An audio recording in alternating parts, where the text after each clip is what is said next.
మా మామ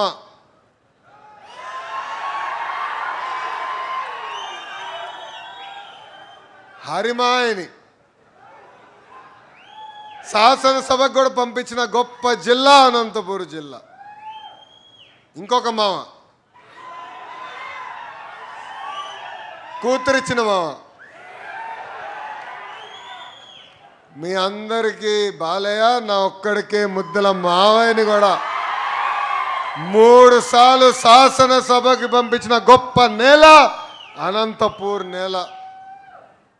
సో అది జీవితాంతం మేము గుర్తుపెట్టుకుంటాం. అర్నిసలు మీకోసం కష్టపడతాం. ఎంత చేసినా తక్కువని ఈ సభాముఖంగా అనంతపూర్ జిల్లాకి నేను తెలియజేస్తున్నా. 2014 నుంచి 19 వరకు కరువు నేలపై కారులు తయారు చేసే పరిశ్రమ తీసుకొచ్చిన ఘనత ఒక తెలుగుదేశం పార్టీది. ఈరోజు ఏకంగా ఫైటర్ జెట్లు కూడా తయారు చేసే సంస్థలు ఒక అనంతపూర్ జిల్లాకే సొంతమైంది. ఈరోజు నేను వచ్చినప్పుడు కూడా ఒక పక్కన wind energy, solar energy, battery energy storage systems కూడా తీసుకొస్తాం జరిగింది. కేవలం విండ్ మిల్ ఇక్కడ పెడతాం కాదు, ఏకంగా విండ్ మిల్ తయారు చేసే పరిశ్రమలు కూడా అనంతపూర్ జిల్లాకే సొంతం చేస్తాం జరిగింది. వేదికమైన పెద్దలు ఎవరు కేశవ్ గారు మా ఉర్వకొండలోనే తయారవుతున్నాయని పొద్దు నుంచి రాత్రి గూదరు కొడుతున్నాడు. అబ్బా నేను రాసా విండ్ మిల్ పైన ఇంజనీర్డ్ ఇన్ ఇండియా, అంటే ఇంజనీరింగ్ భారతదేశంలో జరిగింది, మేడ్ ఇన్ ఆంధ్రప్రదేశ్ అంటే తయారీ ఆంధ్రప్రదేశ్లో జరిగిందని రాస్తే దాని పక్కన డాట్ డాట్ డాట్ పెట్టి మేడ్ ఇన్ ఉర్వకొండ అని రాశారు కేశవ్ గారు. అంటే మన శాసనసభ్యుల్లో ఎలాంటి పోటీ ఉందో ఇదొక ఉదాహరణ. అందరి లక్ష్యం ఒకటే, నియోజకవర్గాలు అభివృద్ధి చెందాలి. నిరుద్యోగ యువకులకి వాళ్ళ నియోజకవర్గాల్లోని ఉద్యోగాలు, ఉపాధి కల్పించే లక్ష్యంతో శాసనసభ్యులందరూ ఈరోజు పనిచేస్తాం జరుగుతుంది. ఇక్కడున్న కార్యకర్తలందరూ ఒక విషయం గమనించమంటున్నాం. గౌరవ ముఖ్యమంత్రి గారు మన పార్టీ జాతీయ అధ్యక్షులు, ఆయన ఏ నియోజకవర్గంకి వెళ్ళినా, ఏ సంక్షేమ అభివృద్ధి కార్యక్రమం ప్రారంభించినా దాని తర్వాత కలిసేది తెలుగుదేశం పార్టీ కార్యకర్తలు. ఇలాంటి కార్యక్రమం పెట్టుకుంటారు. కార్యకర్తలు ఉద్దేశించి మాట్లాడిన తర్వాత ప్రతి కార్యకర్తతో ఫోటో దిగిన తర్వాతనే తిరిగి అమరావతికి ప్రయాణం చేస్తున్నారు. దాని వెనకాల 2025 మహానాడులో మనం ప్రకటించుకున్న 6 శాసనాలు ఒక శాసనం, అదే కార్యకర్త మా అధినేత అని. పార్టీ ఆవిర్భావం రోజు వేదికమైన మన జాతీయ అధ్యక్షుడు గారి పక్కన కష్టపడిన కార్యకర్తలు కూర్చున్నారు. వేదిక ముందల కేంద్ర మంత్రులు, రాష్ట్ర మంత్రులు కూర్చున్నారు. ఈ ఉదాహరణ మీకు ఎందుకు చెప్తున్నానంటే అహర్నిశలు పనిచేసే కార్యకర్తలు, కష్టపడే కార్యకర్తలు వెతుక్కుంటూ వచ్చే బాధ్యత తెలుగుదేశం పార్టీది.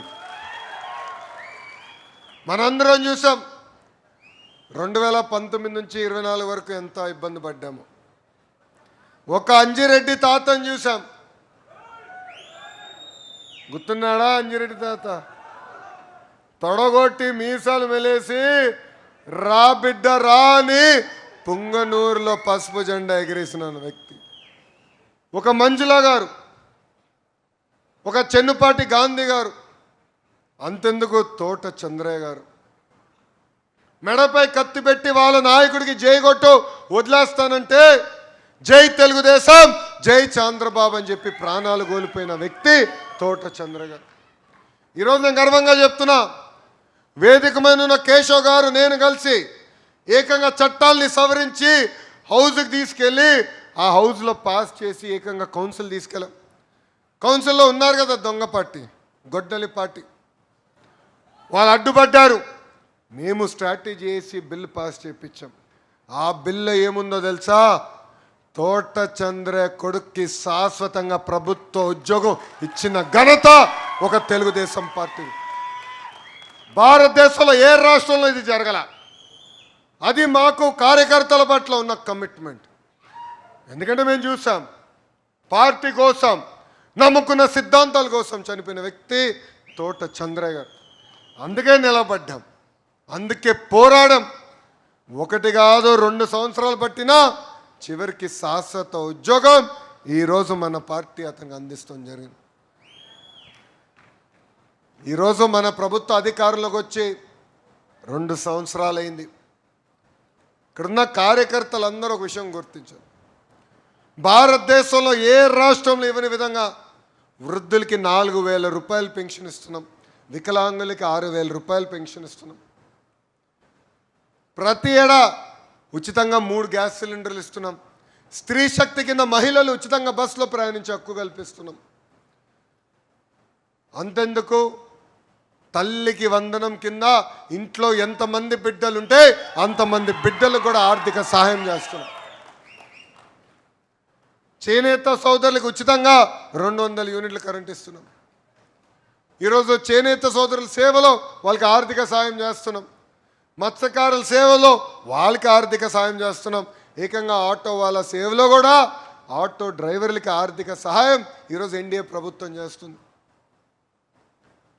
ఇవన్నీ డబ్బులుండి చేయట్లా, అనేక ఆర్థిక ఇబ్బందులు ఎదుర్కొంటున్నాం. వాస్తవంగా కేశవ్ గారు ఎలా పడుకుంటున్నారో నాకైతే తెలియదు. 1వ తారీఖు వస్తే జీతాలు చెల్లించాలా, ఉద్యోగస్తులు పెన్షన్ చెల్లించాలా, వృద్ధుల పెన్షన్ కూడా చెల్లించాలా. మనం ఇస్తున్న వృద్ధులకి వికలాంగులకి పెన్షనే సుమారుగా 35,000 కోట్ల రూపాయలు ప్రతి సంవత్సరం ఇస్తున్నాం. 35,000 కోట్ల రూపాయలు ఖర్చు పెడుతున్నాం ఈ ఒక్క కార్యక్రమం పైన. ఈరోజు మనకి రూపాయి ఆదాయం వస్తే 99 పైసలు ప్రభుత్వ ఉద్యోగస్తుల జీతాలకి పెన్షన్కి ఖర్చు అవుతుంది. కానీ ఆనాడు ఒక హామీ ఇచ్చాం, ఇచ్చిన హామీ నిలబెట్టుకునేందుకు ఈరోజు అద్భుతంగా మనం సంక్షేమం చేస్తున్నాం. అంతేకాదు అభివృద్ధి కూడా వదిలిపెట్టలా. మీరందరూ చూశారు, గౌరవ ముఖ్యమంత్రి చంద్రబాబు నాయుడు గారు పెట్టిన తొలి సంతకం డిఎస్సి. ఇంకా బాబు గారు సంతకం పెడితే నేను ఊరుకుంటానా? 150 రోజుల్లో 16,000 టీచర్ పోస్టులు భర్తీ చేస్తాం జరిగింది. ఈ గొడ్డల పార్టీ అనేక కేసులు పెట్టినా ఆ లీగల్గా అన్నీ తట్టుకుని 16,000 టీచర్ పోస్టులు భర్తీ చేశాం. 6,000 కానిస్టేబుల్ పోస్టులు ఇచ్చాం. ఇప్పుడు ఏకంగా 10,000 పోస్టులతో మెగా జాబ్ క్యాలెండర్ కూడా విడుదల చేశాం. పెద్దలు చెప్పినట్టు భారతదేశంలో 100 రూపాయలు పెట్టుబడులు వస్తే 25 రూపాయలు ఆంధ్ర రాష్ట్రంకి వచ్చే పరిస్థితి. అంటే అభివృద్ధి సంక్షేమం మన పార్టీకి జోడెద్దుల బండి. ఈరోజు భారతదేశంలో ఎక్కడ లేని విధంగా మనం పరిశ్రమలు తీసుకొచ్చుకుంటున్నాం.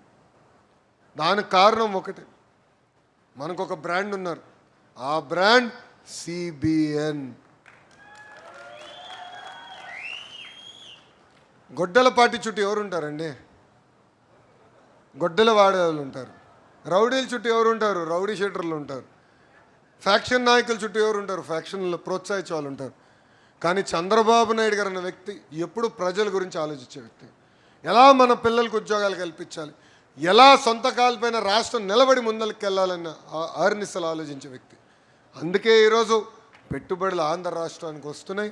అందుకే మన నిరుద్యోగ యువకులకి మన సొంత భూమిపైన ఈరోజు మన ఉద్యోగాలు కల్పించగలుగుతున్నాం.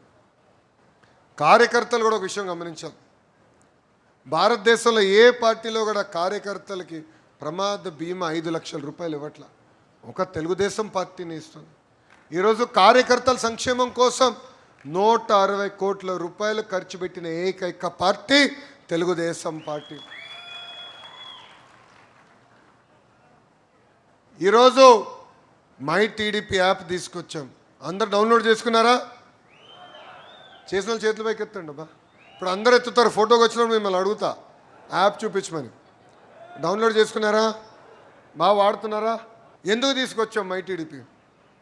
పాదయాత్రలో కార్యకర్తలందరూ నేను కలిసినప్పుడు, అయ్యా పని చేసిన వాళ్ళకి పని చేయని వాళ్ళకి తేడా ఉండాలి, మేము కష్టపడుతున్నాం, ఫీల్డ్లో చెమటోర్చుతాం, మమ్మల్ని గుర్తించండి, మాకు ఇంకా బాధ్యతలు ఇవ్వండి అని మీరే అడుగుతాం జరిగింది. ఈరోజు మై టీడీపీ యాప్ ఉంది కనుకనే ఏ బూత్లో 100% జరిగింది, ఏ బూత్లో బూత్ ఇన్ఛార్జ్ ఇంకా పడుకుని ఉన్నాడో మాకు అర్థమవుతుంది.